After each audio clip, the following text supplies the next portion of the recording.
عاش في قديم الزمان حاكم لأحد البلدان. كان ذلك البلد آمنا مطمئنا إلى أن أخذت هجمات الغزاة تزداد، فخاف الحاكم وتغيرت أحواله، وأصبح يعيش في كدر خوفا على ملكه. ولكن ماذا حدث؟ تعالوا لنتابع. يا رب، يسر لهذه الأمة قائدا عادلا يحكم بالحق. يا رب، يأمر بالمعروف وينهى عن المنكر، ولا يعرف للظلم سبيلا.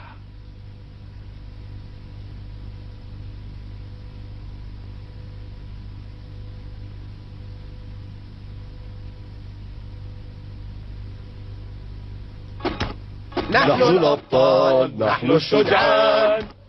القوة ليست فقط بتقطيع الأخشاب. عندما ينادى للقتال سنلبي النداء إن شاء الله. اهزموا العدو وأعلوا راية الحق. وأنا معكم.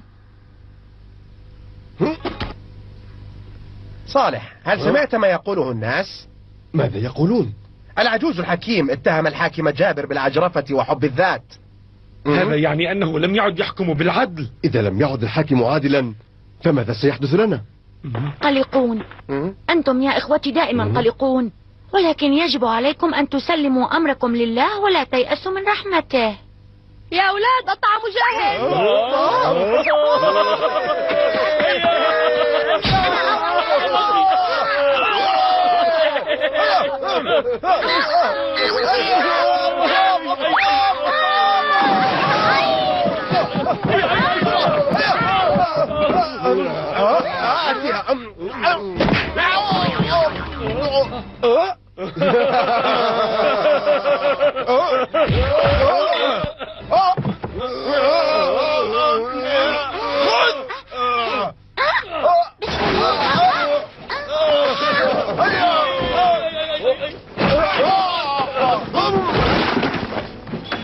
كفى!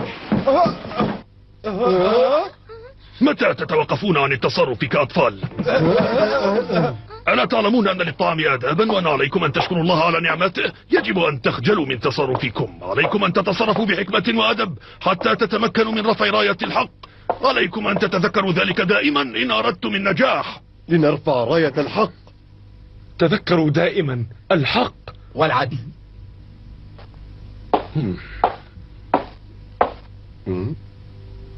يحيى العدل. احضروا الماء. احضروا الماء. الماء.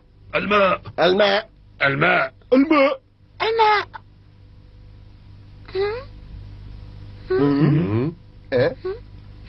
لماذا أنا الأخير؟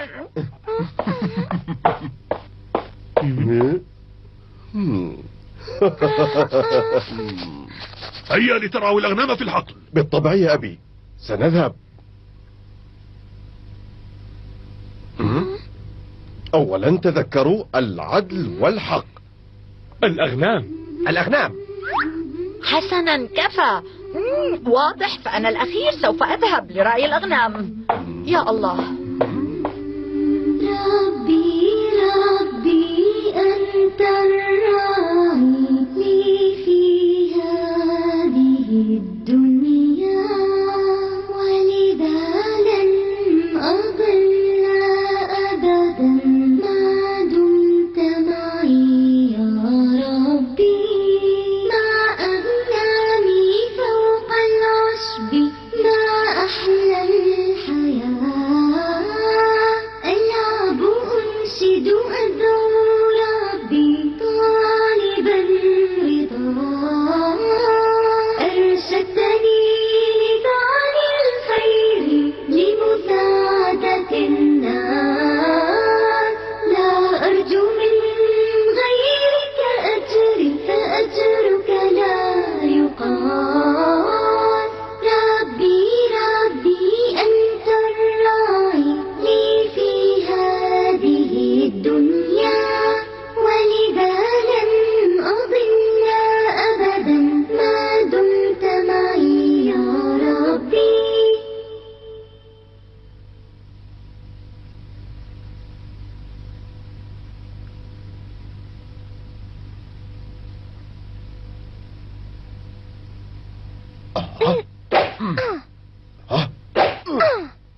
ثم نهاجم. نهاجم. ثم ندافع. يا أميرتي، هل ستضيعين الوقت في القتال؟ ماذا عن الدمى والملابس الجميلة؟ إنه أمر جيد، فهي مستقلة وودودة، ولكنها ما زالت صغيرة جدا. حسنا، الآن سوف أريك قتالا حقيقيا. هيا.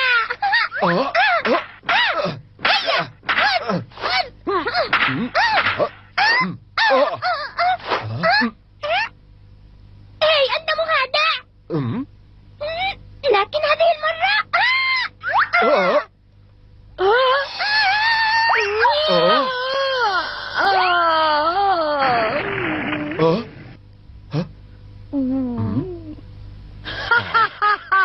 ليلى، أين أنت؟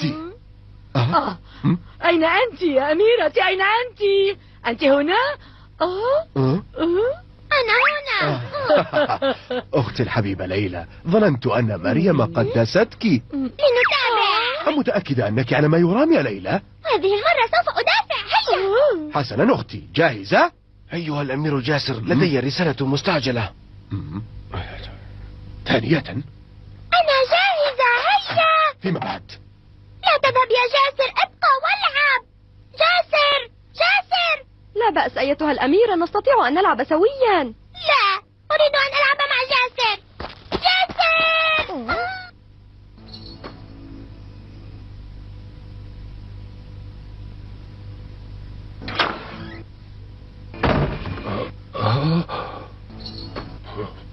العجوز الحكيم في داري؟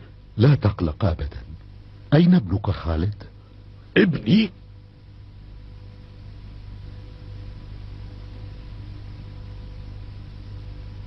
خالد، أين أنت؟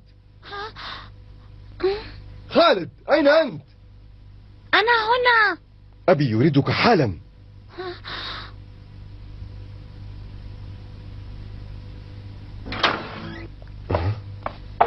السلام عليكم. وعليكم السلام. أبي. ولدي العزيز، هذا هو العجوز الحكيم. اذهب بني لقصر الحاكم لتسمعه بعض أناشيدك، وأوصيك بأن تتعلم هناك ما ينفعك، فلربما يرفع الله من شأنك.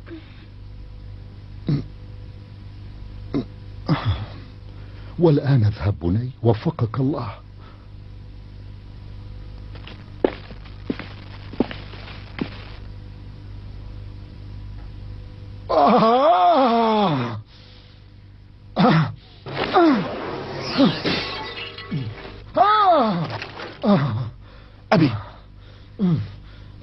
أبي اهدأ أرجوك. أنا هنا الحاكم، ولن يستولي أحد على الكرسي، إنه لي. أبي. ابقى بعيدا، أنا الحاكم.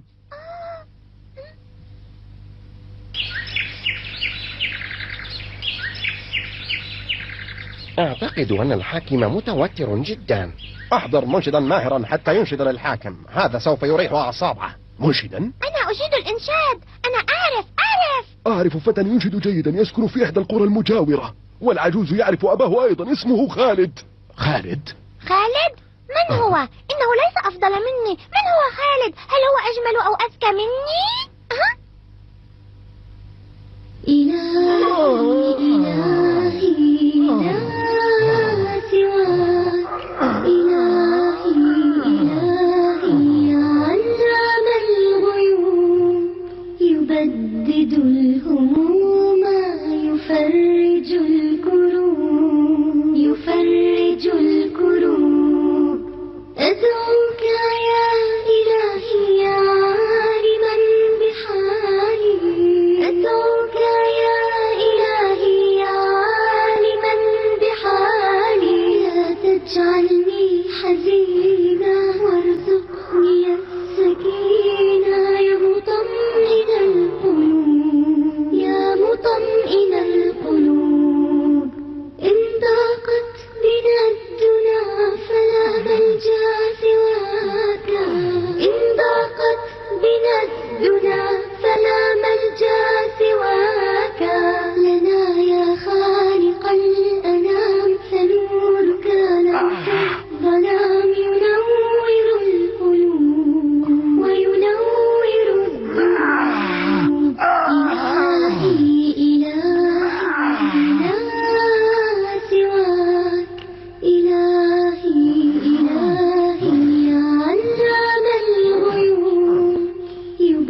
أبي كيف تشعر؟ أفضل. الحمد لله. قل لي ما هو اسمك يا أنا فتى؟ خالد. قلت خالد؟ بينما كان خالد ينشد هدأت أعصابك، اسمح له بالبقاء في القصر.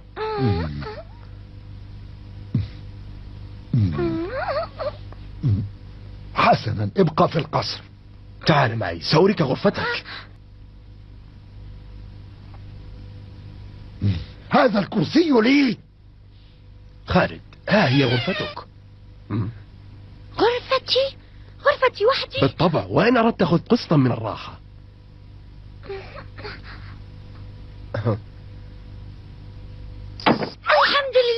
الحمد لله، أخيرا حصلت على غرفتي وحدي. يا فرحتي ما أرحمك يا الله. حتى البارحة كنا 8 إخوة نعتصر بعضنا في سرير صغير، نتدافع ونتزاحم ونسقط، لكن الحال قد تغير. فهذه غرفتي، إنها أكبر من تلك التي في المنزل.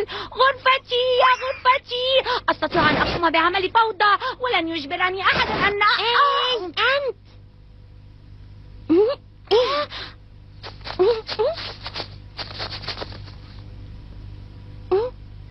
نشيدك جميل جدا، أعده ثانية. أي نشيد؟ أي نشيد تحبه؟ الأنشودة التي أنشدتها الآن.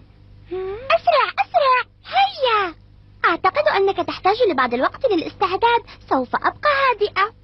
ابدأ.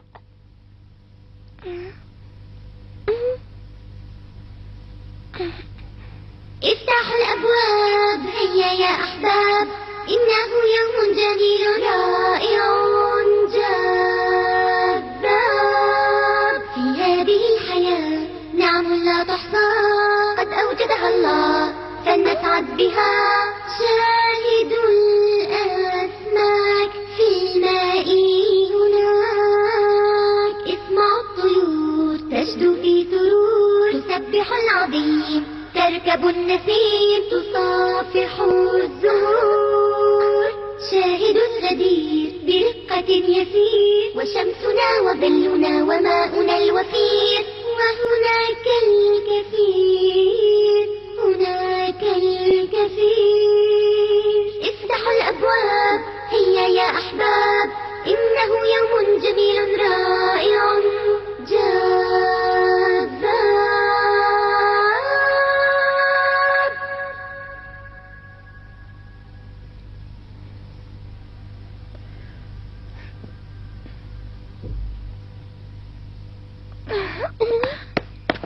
كان ذلك رائعا. أنت جيد فعلا. كيف تنشد هكذا؟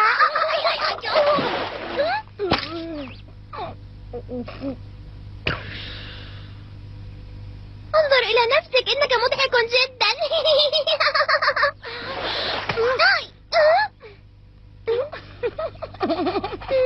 أميرتي، هل أنت بخير؟ أنت مبللة يا إلهي. أميرة، سامحيني، لم أعرف أنك أميرة. انظري له، مبلل كالسمكة الصغيرة. كان هذا ممتعا، لكن يجب أن أذهب الآن. أنا ذاهبة لغرفتي.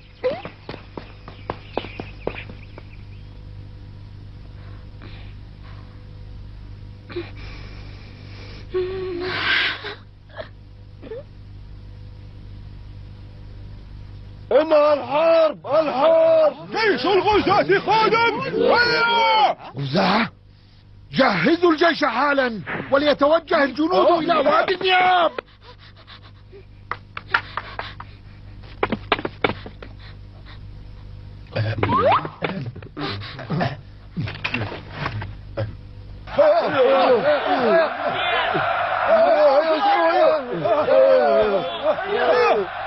من هنا.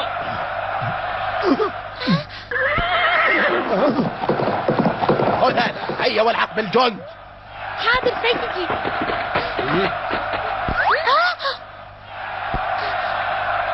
أين تظن أنك ذاهب؟ الغزاة يقومون بمهاجمتنا. ولكن إلى أين أنت ذاهب؟ ذاهب لنصرة الحق. أنا من سيحمل سلاح الحاكم. إذا أردتني أن أنشد لك ثانية انتظريني. أنا ذاهب. في أمان الله. هذا غباء. إنه يعتقد أن الحرب لعبة.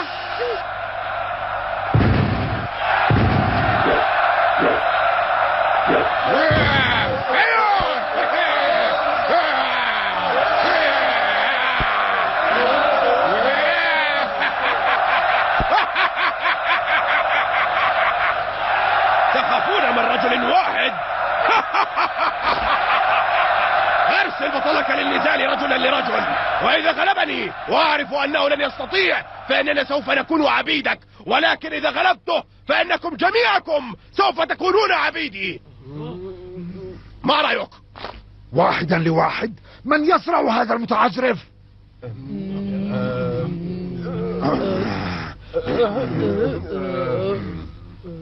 أيها الجنود، هل هناك أحد بينكم يغلق فم هذا المغرور؟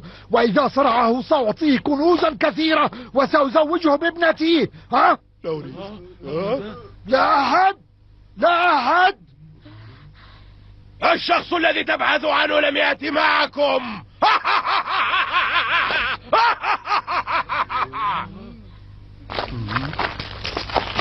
سيدي سوف أقاتله. ألست صغيرا بعد؟ سوف ينصرني الله على هذا الوحش الغادر. فلتذهب يا بني.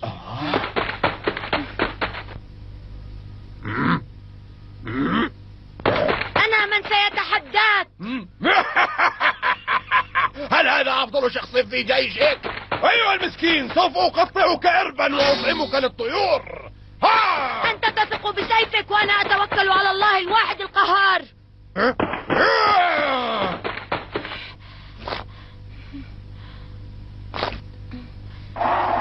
بسم الله.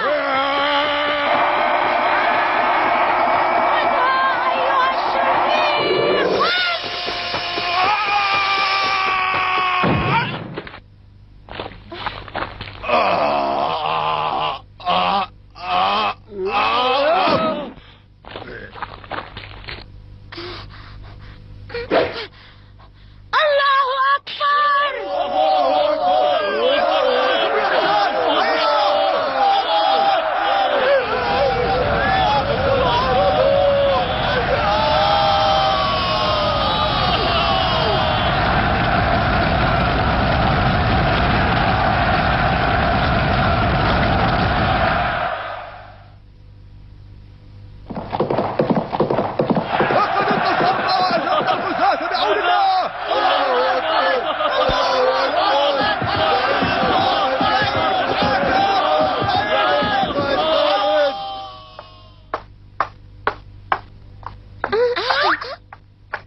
أخبرني، ما هي بسرعة؟ صحيح أنك تصارعت مع زعيم الغزاة وقتلته؟ كن صادقا.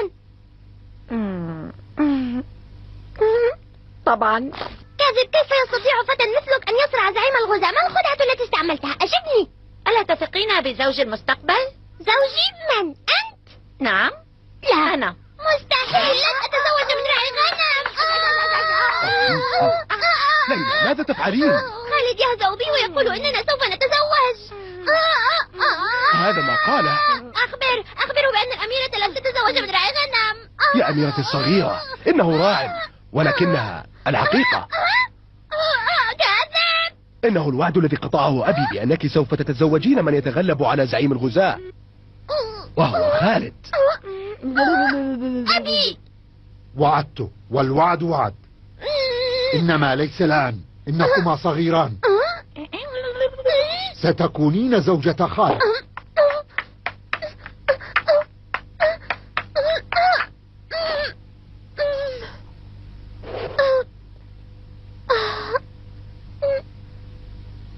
لا يمكن أن يكون الأمر بهذا السوء. إنه جيد قليلا، فهو يستطيع الإنشاد لي ويستطيع أن يقاتل. سوف أجعله حارسا شخصيا لي. من الآن سيكون خالد مسؤولا عن جميع الجيش المدافع ضد الغزاة.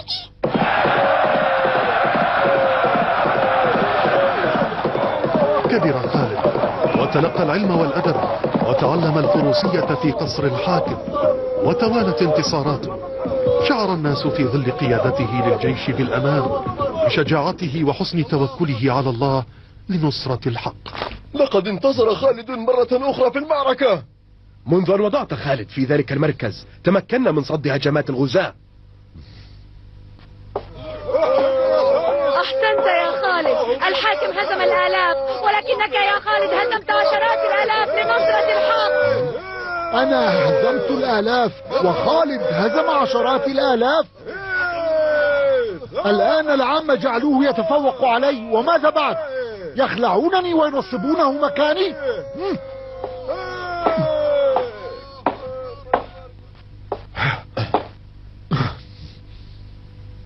أبي، أنت تعلم بأن خالد خادمك المخلص. السلام عليكم. وعليكم السلام ورحمة الله يا خالد. أيها الحاكم، لقد أحضرت 2000 أسير وكل ممتلكاتهم. أيها الحاكم، انظر إليها، إنها ملك لك الآن.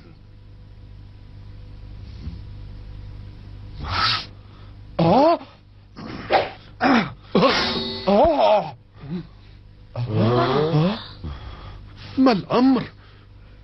لقد كنت أختبر سرعة استجابة أفضل محارب لدي، وكنت ممتازا. لقد تعبت الآن، انصرفوا. لابد أنك تعبت أيضا، هيا بنا.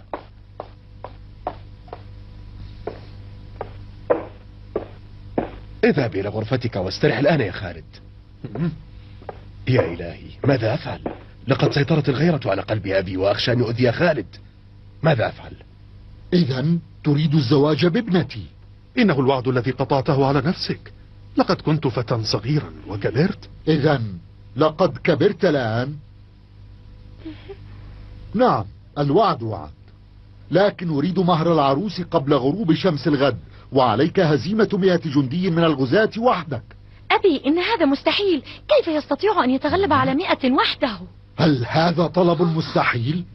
إن من يطلب يد ابنتي عليه إثبات أهليته لذلك. سوف يكون لك ما طلبت، وقبل غروب شمس الغد إن شاء الله. خالد، ابذل جهدك وتأكد بأنه لن يرجع.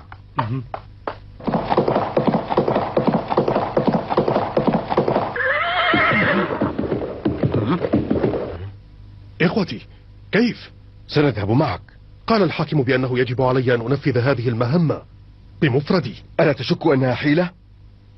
لقد أرسلك الحاكم وحدك لتقاتل مئات الجنود، يريد قتلك. سوف نذهب معك. لا، سأذهب بمفردي، لأنني لا أحب أن أخلف الوعد. إلى اللقاء. يا خالد، دعه يذهب.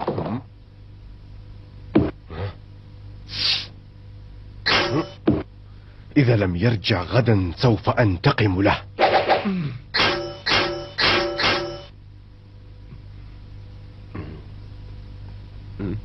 إلهي، إله الحق، احمي أخي.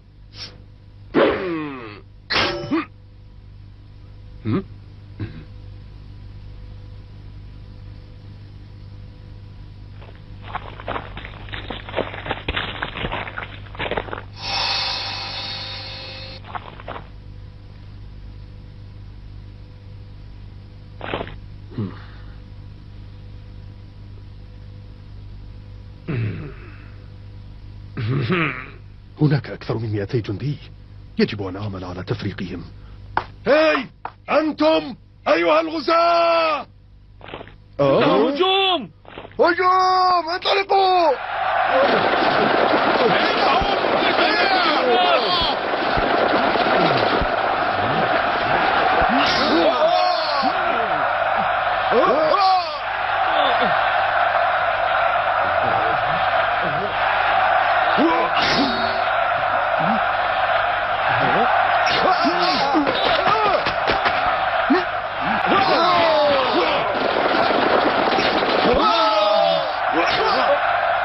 يا الله!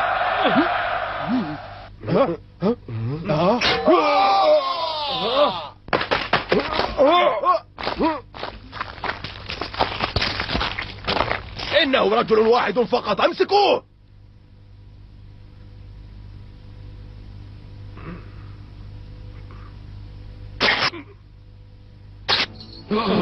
إنه هناك!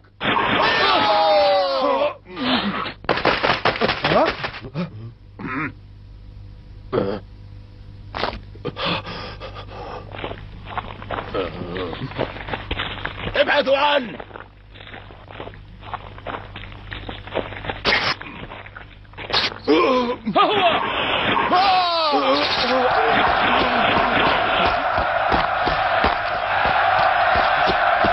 هيا بسرعة.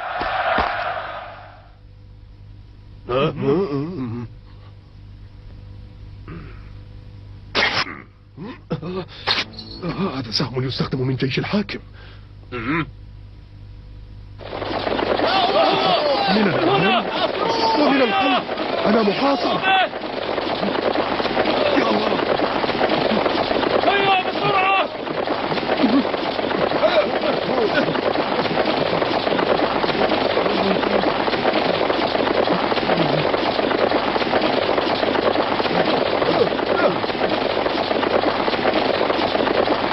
يا الله ساعدني، احمني يا رب السماوات والأرض.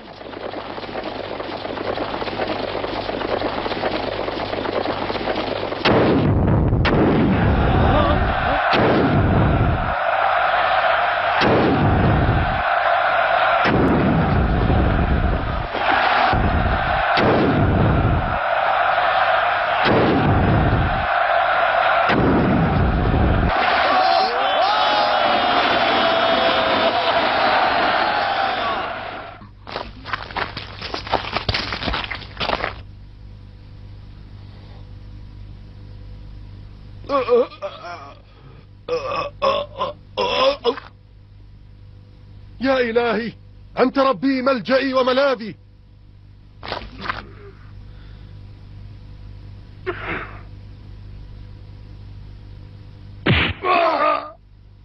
196 97 98 99 100 قتيل.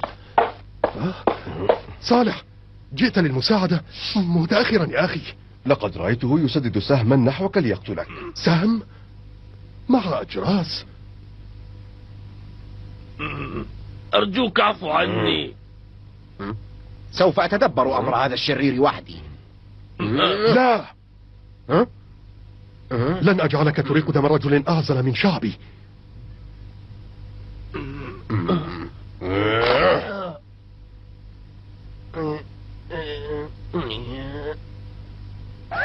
أميرتي أميرتي، لقد عاد خالد بحمد الله.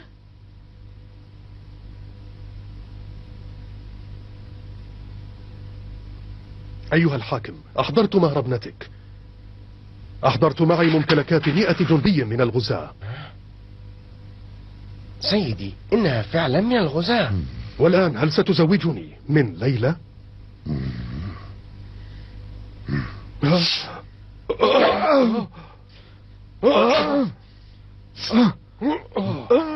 يجب أن تقتله. يحاول انتزاع ملكي. ماذا تنتظرون؟ اقتلوه.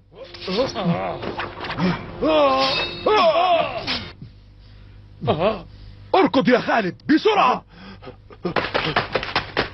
لا تدعوه يفلت. أرجوك يا أبي، خالد قائد مخلص ولا يريد لك الأذى أو السوء.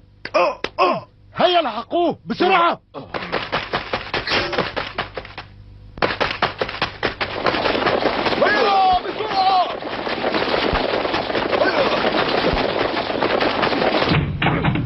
اكسروا الباب.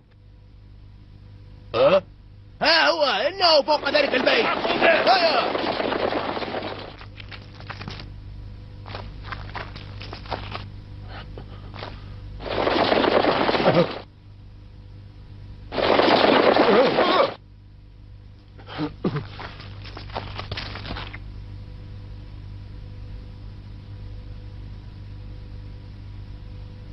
لم نتمكن منه.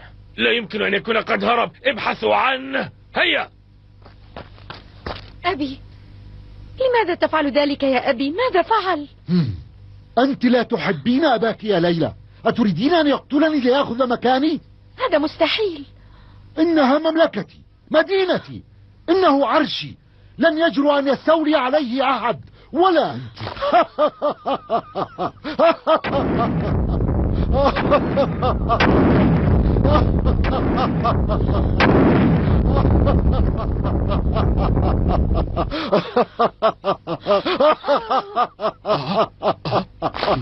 ليلى ليلى ابنتي، هل أنت لا بخير؟ تلمسها، لقد أفزعتها. خالد. ليلى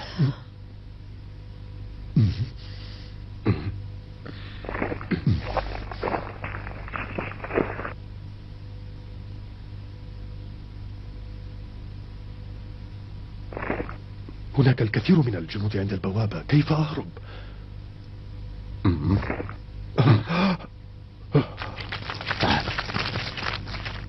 هيا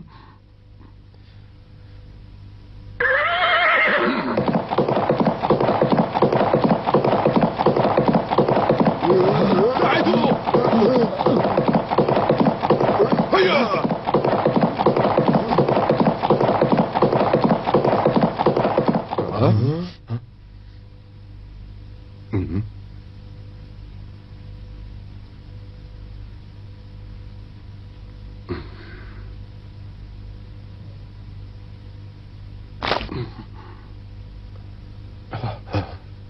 خالد.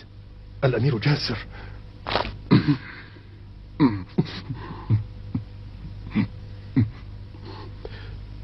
في أمان الله يا خالد.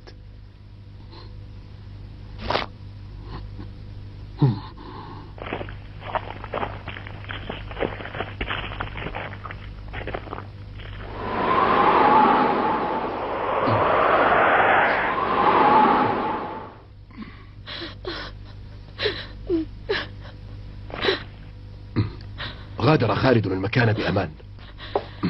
جاسر، لما يحصل كل هذا؟ ما الذي فعله خالد؟ جاسر، ما يحدث مروع جدا.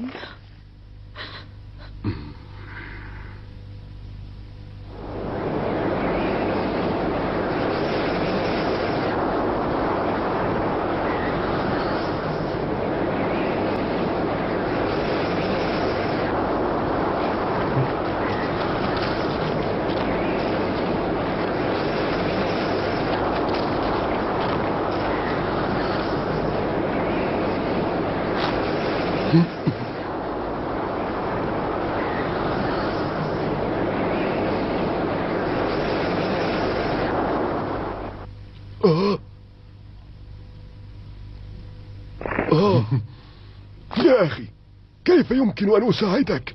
لم أتناول الطعام منذ أيام. أرجوك أطعمني. لدي بعض الخبز وسوف أعطيك منه. تستطيع أن تأكل منه. بسم الله.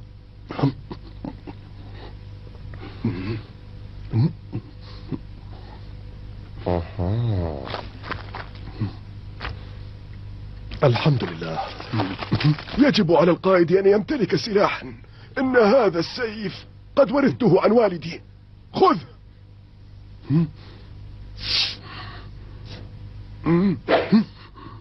أشكرك. إلى أين تتجه؟ الواقع، لأن الحاكم يريد قتلي. يجب أن أغادر هذا البلد.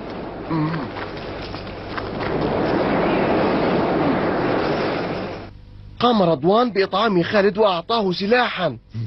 اسمع، يجب أن تقتل رضوان ورفاقه. إن رضوان من أكبر علماء الدولة. أي شخص يساعد عدوي فهو عدوي. هيا اقتلهم.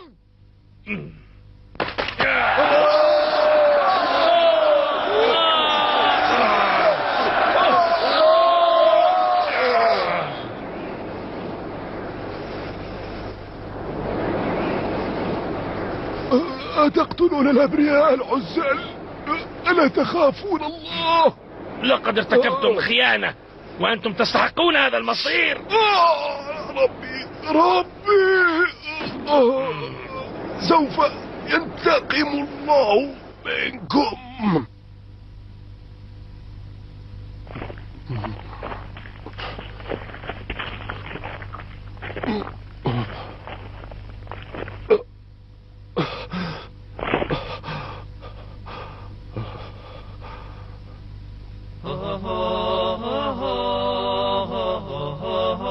يا إلهي، يا معيني، اهدني إلى الطريق القويم.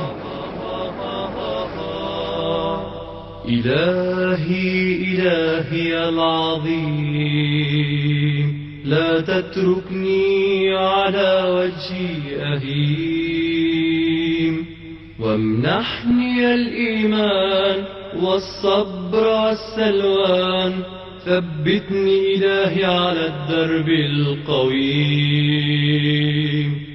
شوقي لإخوتي أبي ووالدتي أهلي قريتي قد زادني حنين يا ليتهم معي في محنتي كل شخص غالي غدا مني بعيد لا يعلم بحالي أحد فأنا وحيد ربي يا ذا الجلال يا عالما بحالي ارحمني يا رحيم إلهي إلهي العظيم لا تتركني على وجهي أهيم وامنحني الإيمان والصبر والسلوان ثبتني إلهي على الدرب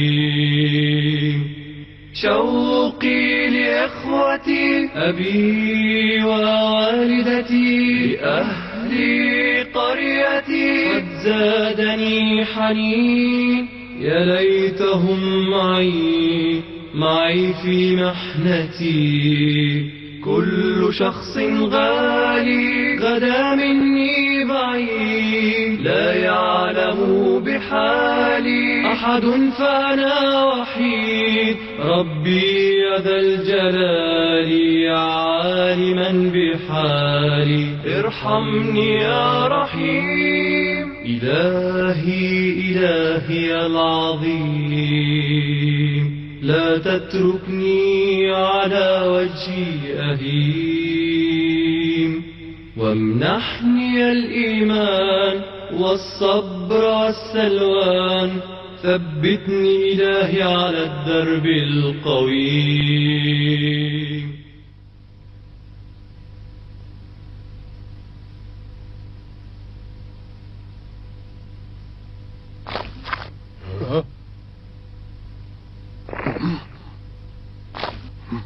كم عددهم؟ 20 30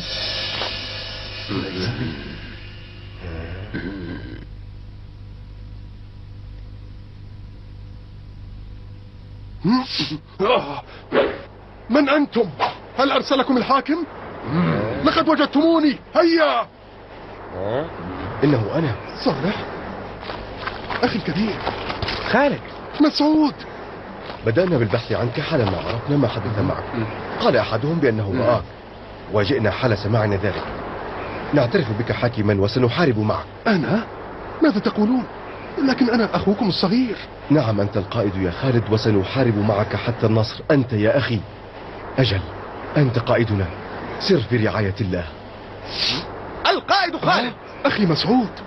القائد خالد. القائد خالد. القائد خالد.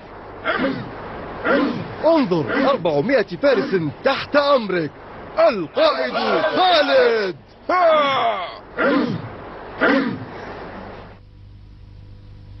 400 فارس مغوار جئنا كي نحارب الأشرار ننصر الحق ونقهر الظلم ونخرج من حلكة الليل نهار 400 فارس مغوار بدمائنا سنفتدي الأوطان بسيوفنا سنمحق الطغيان فقد حان الثأر لنا قد حان سنهب في جوف الظلام نار سنهب في جوف الظلام نار 400 فارس مغوار 400 فارس مغوار 400 فارس مغوار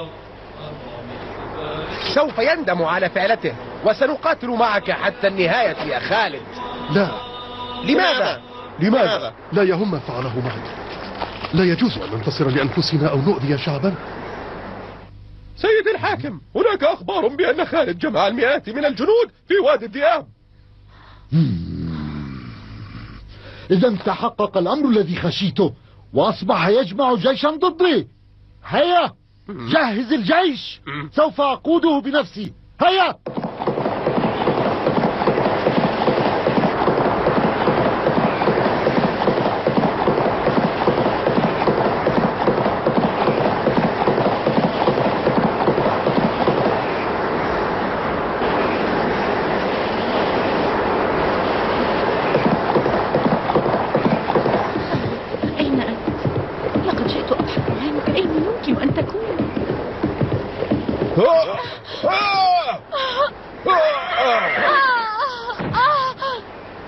ماذا؟ امرأة؟ الأميرة ليلى؟ اعتقدناك جاسوسا للحاكم. أنتم جنود خالد صح. أين هو؟ أريد أن أراه. خالد لا يستطيع أن يراك. أنت صالح؟ نعم أنا صالح أخوه الأكبر. أبي جمع جيشا لملاقاته. ارجع إلى القصر وسوف نبلغه بهذه الرسالة.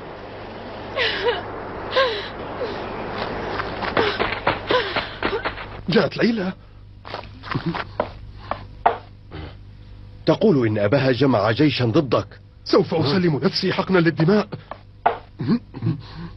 خالد لا يجب أن تجعل هذا الأمر يخيفك، نحن معك. الحاكم سوف يقتلك إذا سلمت نفسك، لا خلاف في ذلك. خالد نحن معك. لكن لا أريدكم أن تتورطوا. أخي خالد، إذا أردت أن تذهب يجب أن تقتلني قبل أن تفعل ذلك. منصور، يا الله،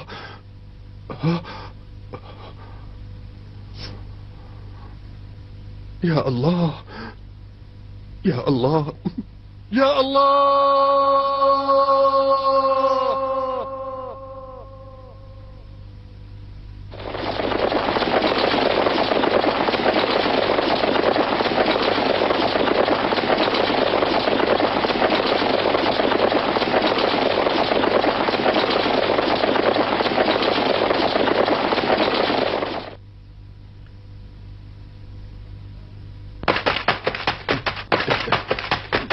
خالد، جيش الحاكم في طريقه إلينا. لا نستطيع الاختباء أكثر من ذلك.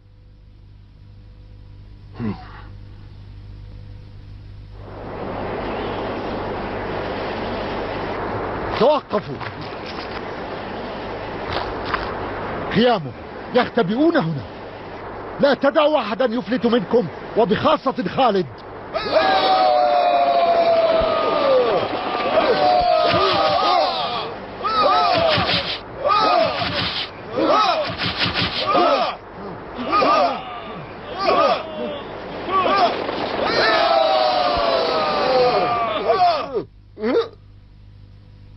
لقد هربوا جميعا.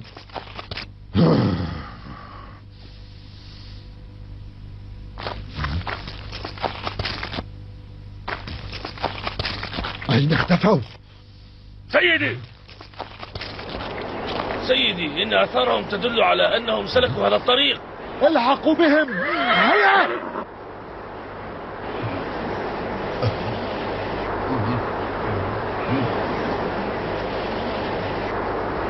بحثنا كثيرا، لقد هربوا. هربوا؟ إنهم بالمئات، لا يمكنهم الاختفاء أبدا.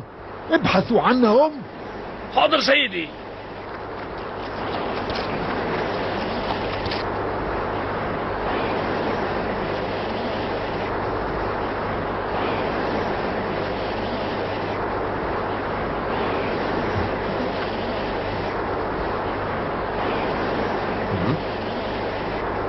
تبدو متعبا سيد، خذ قسطا من الراحة.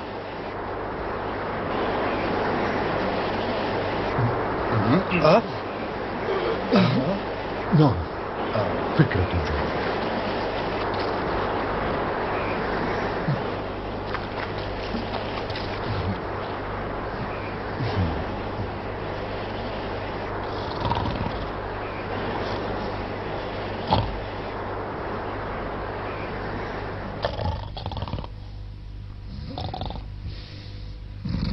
خالد، العدو نائم أمامك، خذ هذا الخنجر واقتله. هيا لا تتوانى، اغرزوا في بطنه.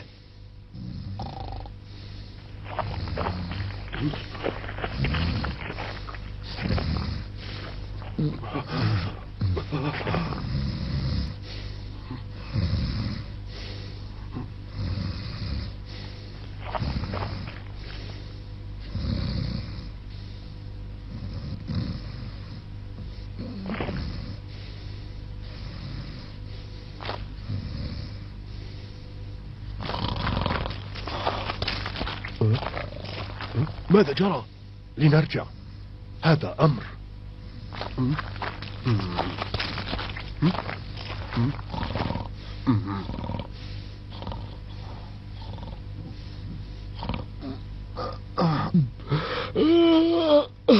لقد نمت جيدا.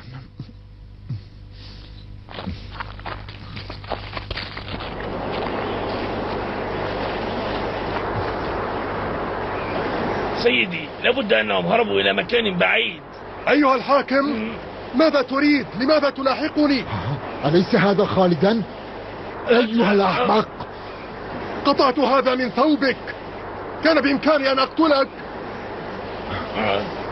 ألا ترى أنني لا أريد أذيتك أبدا؟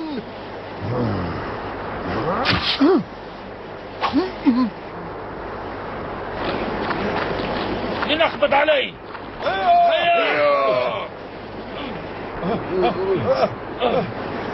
إنهم متجهون إلى تلة النسور. لن يبتعد، لا تدعوه يفلت.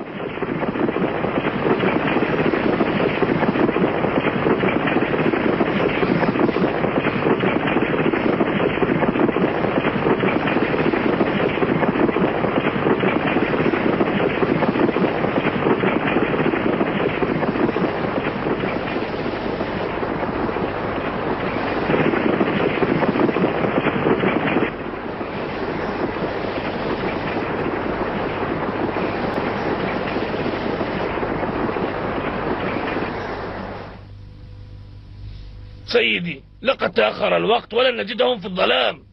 لنخيم هنا ونواصل البحث عند الفجر.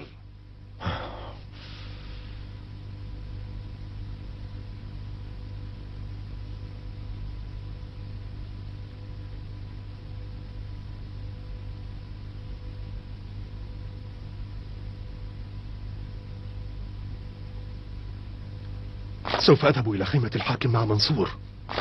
أنتم ابقوا هنا. منصور، هيا بنا.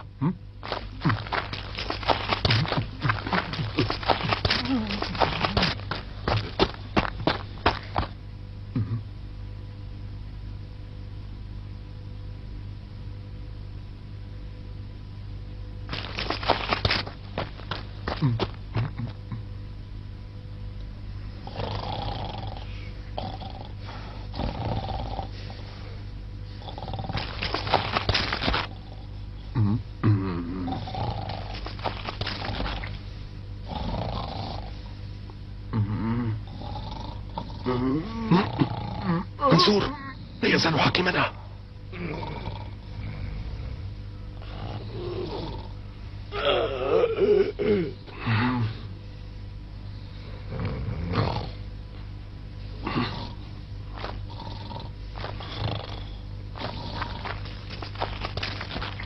دعنا نذهب الآن.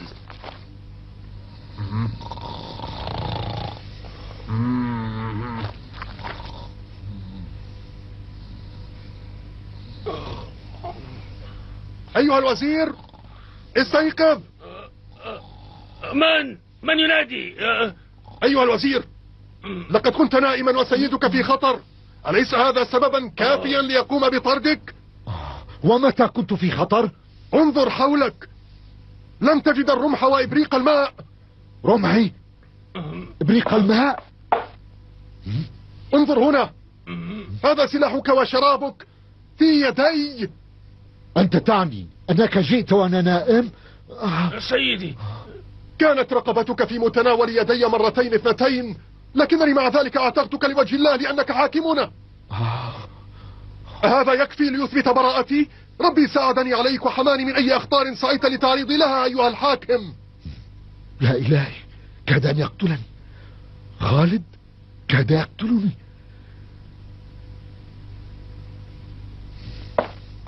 سوف أقتلك، سوف أقتلك يا خالد، سأقتلك. سيدي، إن خالدا بعيد عنا الآن، لقد دخل منطقة الأعداء ولن نستطيع ملاحقته.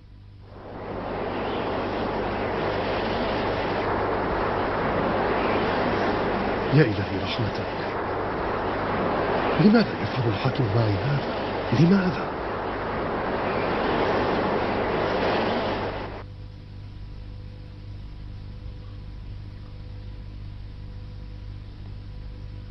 لن يتبعك الحاكم إلى هنا، يجب أن نبني دولتك هنا. الأمة الواحدة ليس لها حاكمان، والحاكم المعترف به من قبل الشعب فقط. كلنا نعرف أن حاكمنا ظالم وأن الشعب قد اختارك أنت لكي تكون حاكمنا وقائدنا، فأنت من حقق النصر لهذه البلاد. نعم يا أخي، أنت من حقق النصر.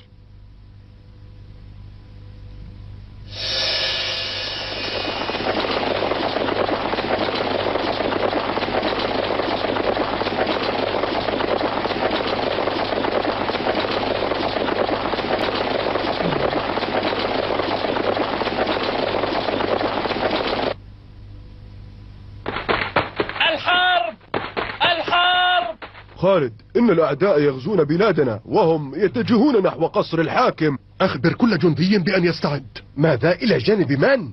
الوطن والحق. ماذا تقول؟ هل تقصد إلى جانب الحاكم الظالم؟ إن أول عمل سيقوم به هو قتلك، وهذا سيسبب الفتنة بين أفراد الشعب. هذا واجب يجب أداؤه. إن هذه المعركة ليست لك، إنها بين الحاكم وبين الغزاة، إنها تخصه. إذا كان الحاكم عادلا فعلا فإنه سينتصر، وإن لا فسينال ما يستحقه.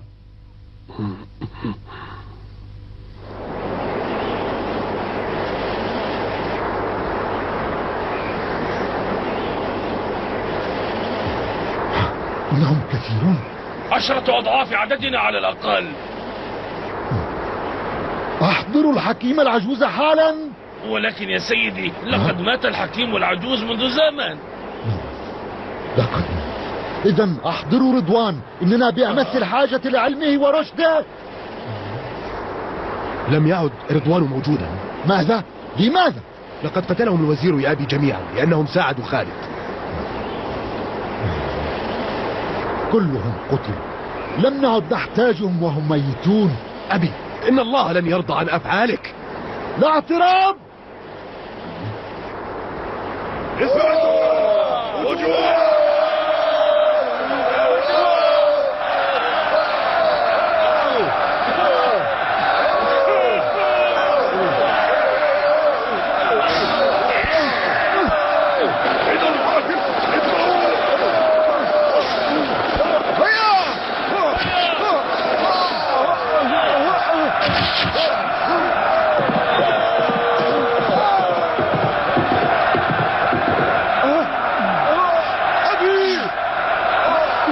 جاسر، أبي أهرب.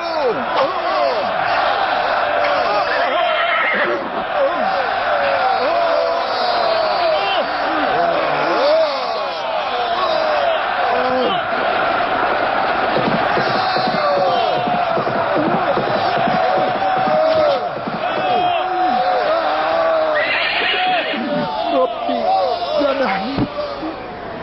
تقول الحاكم مات؟ نعم، لقد مات. هذا هو تاجه. لقد انهزم الجيش والأمير جاسر مات أيضا. جاسر مات الحاكم ونال جزاءه، ولكنني سأنتقم من الأعداء لأجل كل قطرة دم بريئة سالت من شعبنا ومنهم أخي جاسر. سينتصر الحق بإذن الله. سيدي، إن الغزاة يتجهون إلى قصر الحاكم. لنذهب. اهدى يا خالد، إن هذه الحرب ليست حربا. ابتعد عن طريقي.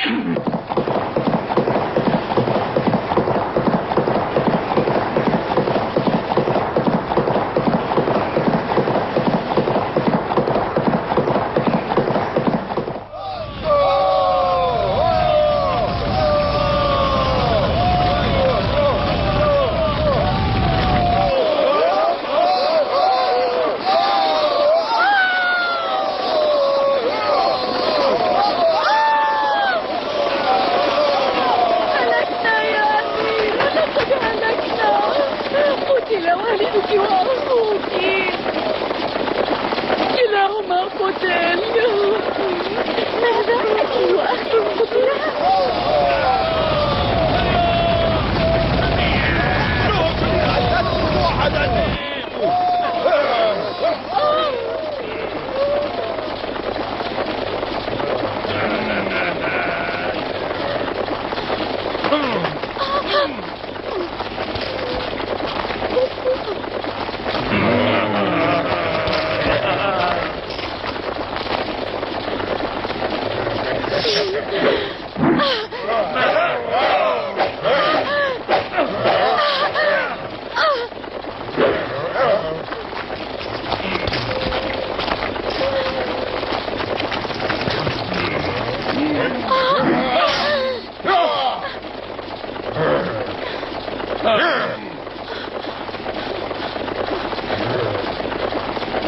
أبي وجاسر ماتا. لم يبقى لي أحد في العالم. أتمنى لو يأتي خالد ويقضي عليهم.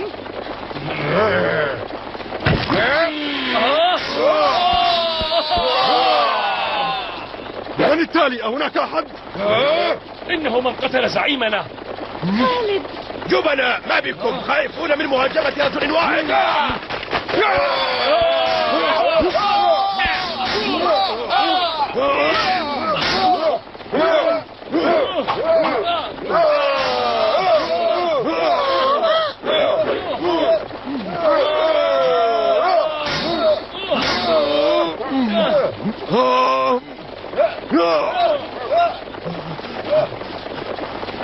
لن أستطيع القضاء عليهم جميعا.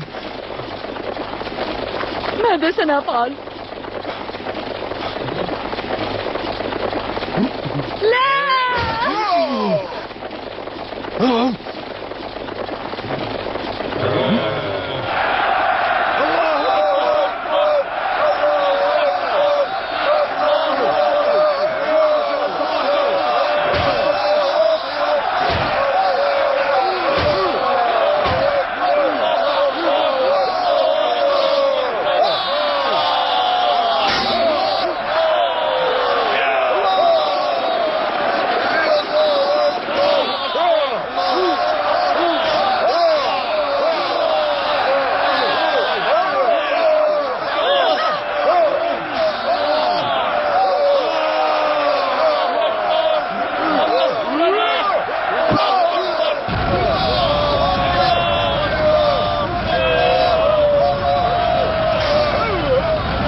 لقد أجهزنا على الغزاة وعادوا أدراجهم خائبين. ليعش الحاكم الجديد، الحاكم خالد.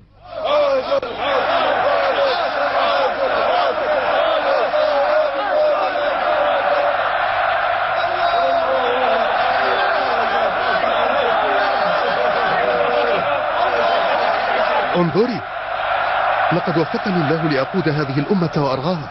أسأل الله أن يعينني على هذه الأمانة. هدفي هو قيادتهم إلى ما يرضي وجهه الكريم سبحانه وتعالى. تزوج خالد وحكم مدة 40 عاما، وكان حاكما عادلا. فسبحان الله العظيم الذي جعل خالدا ملكا بعد أن كان يرعى الأغنام.